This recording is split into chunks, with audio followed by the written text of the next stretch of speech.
Support WrestleTalk! Make WrestleTalk.com your homepage for all the latest breaking wrestling news.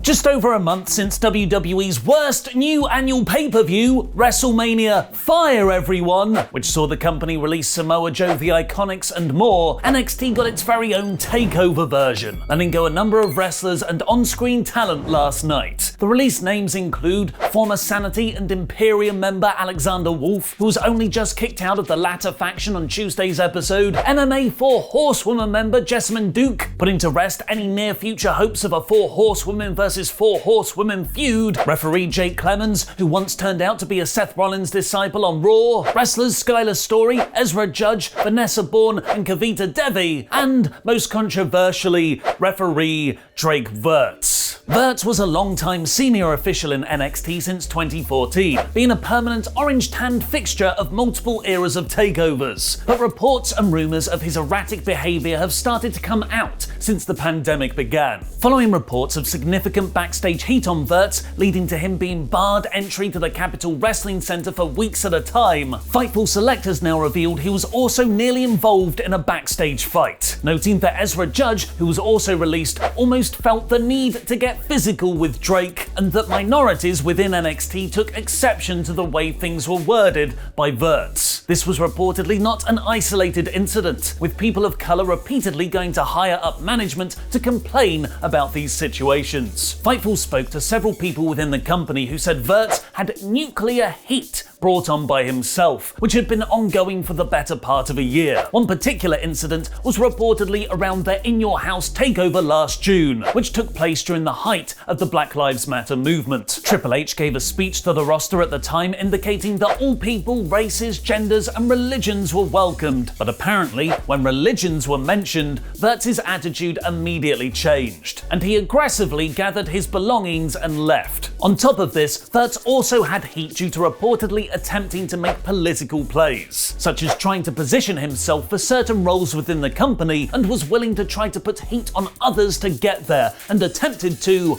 numerous times. Fightful also reports that no fewer than 10 wrestlers reached out to them to tell them they didn't feel comfortable or safe around Wuertz, and that he was also known to have loudly criticized wrestlers for getting vaccinations or even simple flu shots. What do you think about the Drake Wuertz report? Is this a case of someone falling into the extremist trap during lockdown, a generally toxic influence backstage, or, like many things in life, a mixture of a whole bunch of things? Let me know in the comments down below, because I'll be replying to as many people as I can for the first 15 minutes after this video goes live from out of nowhere. But where could all those released wrestlers possibly go? How about one of AEW's 19 different weekly shows? Because it's enter any day of the week here, you know what that means. AEW have just revealed they're debuting a new weekly TV program later this year. Speaking on Busted Open Radio, Tony Khan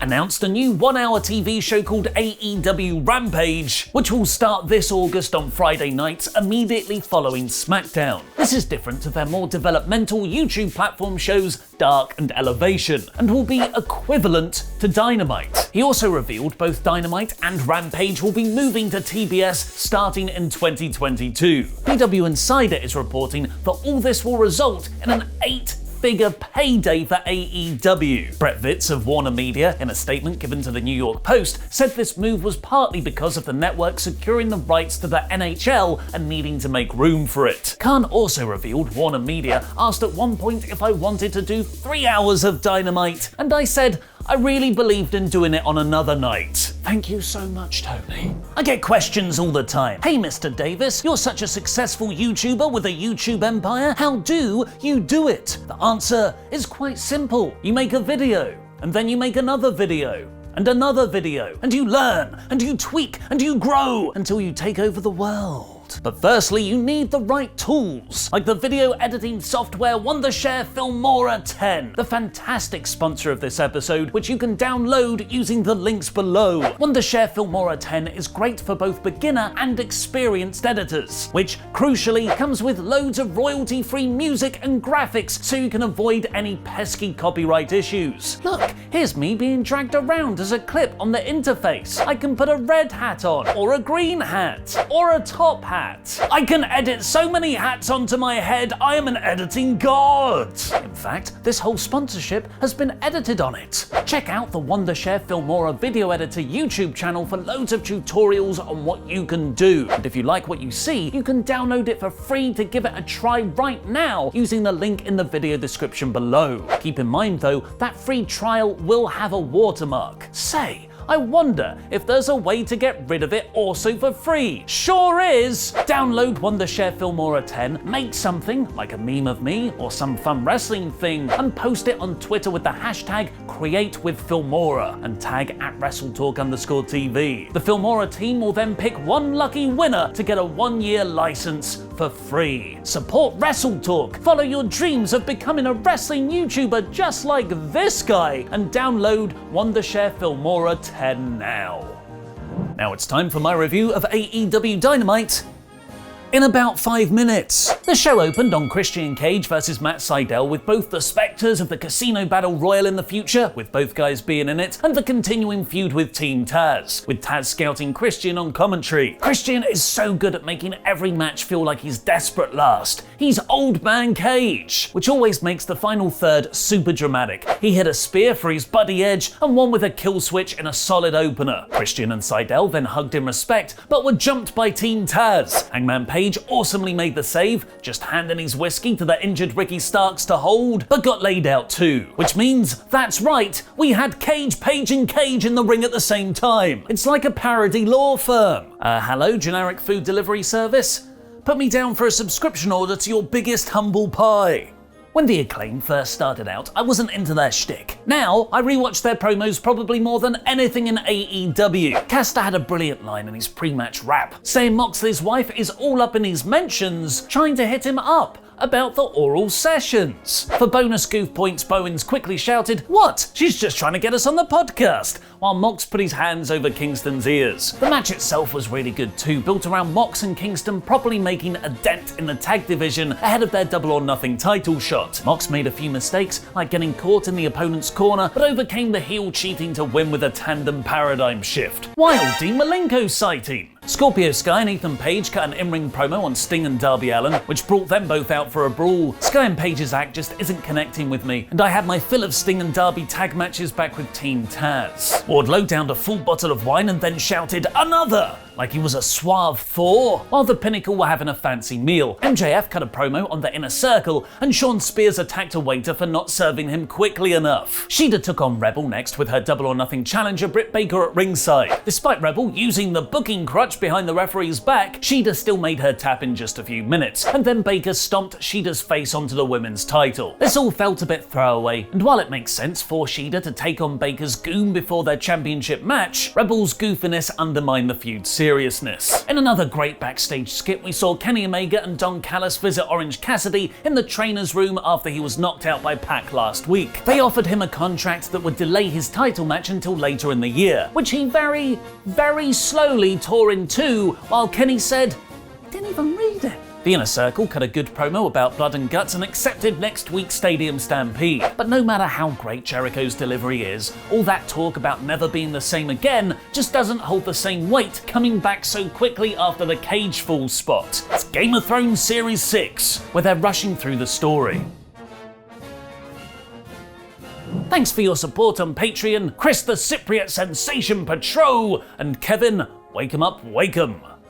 Jade Cargill told Mark Sterling to go away. Serena Deeb and Red Velvet had the match of the night for the NWA Women's title. Deeb is so good. She just molds herself to any situation. Here she worked slightly more heelish, sometimes taunting the crowd and being more aggressive, which could have built Red Velvet's comeback heat all on its own. The final sequence was fantastic too, with a bunch of near falls and Deeb pummeling the leg she'd been working over and making her tap. The Nightmare Family versus Nightmare Factory got its next event tie-in issue next, with Anthony Ogogo squashing Austin Gunn. Gunn started off fast, but a few gut punches and some lucky blood from Ogogo had the referee end the match via stoppage, which is one of my favourite kinds of finish. I hope this becomes the norm for Ogogo to lean into his legit boxing background. Cody then got into the ring with a US flag because America, and Ogogo held up the Union flag because while he might not have gone there to live the England dream, Cody sure ain't talking America. AEW later tweeted Gunn is out for 8 to 10 weeks, which is either kayfabe to sell a Go-Go's win, or he was legit injured during the match. Christopher Daniels lost in translation to Kaz, whispering something in his ear before walking off, and Kaz cut a fiery promo vowing revenge on the Bucks. But the best promo of the night goes to Miro, as after almost a year of waiting for Rusev Prime in AEW, I feel like we're finally getting it following his TNT title win. Miro thanked Jesus Christ both for protecting him and for giving him the strength to destroy people. Such a good Christian.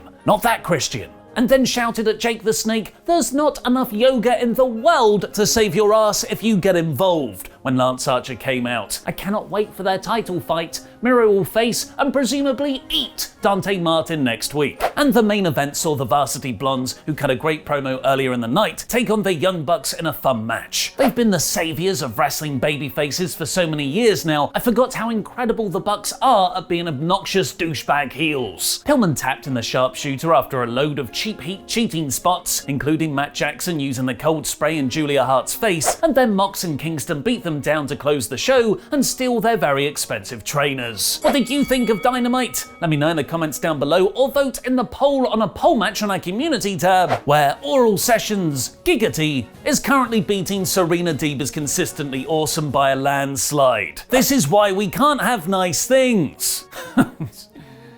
Does have 69 thumbs up though. This was a fine, enjoyable show, but that's pretty average by AEW standards. Blood and guts aside, it's like as soon as NXT moved to Tuesday nights, Dynamite has put on its least best shows of the year, mostly mired by a rushed build to Double or Nothing. This week's Dynamite is 3 out of 5, which yes, I also gave Raw, but they are relative scales. This Dynamite, by Raw levels, would be 69 out of 5. 69. Ricochet responded saying, "And none are as good as mine," shrugging emoji. The fan then responded again, saying that Io Shirai is also a phenomenal high flyer, and she's the best at what she does. Ricochet then responded by saying, "I'm not saying she's not amazing, she 100% is, but I can do everything she can, probably even better.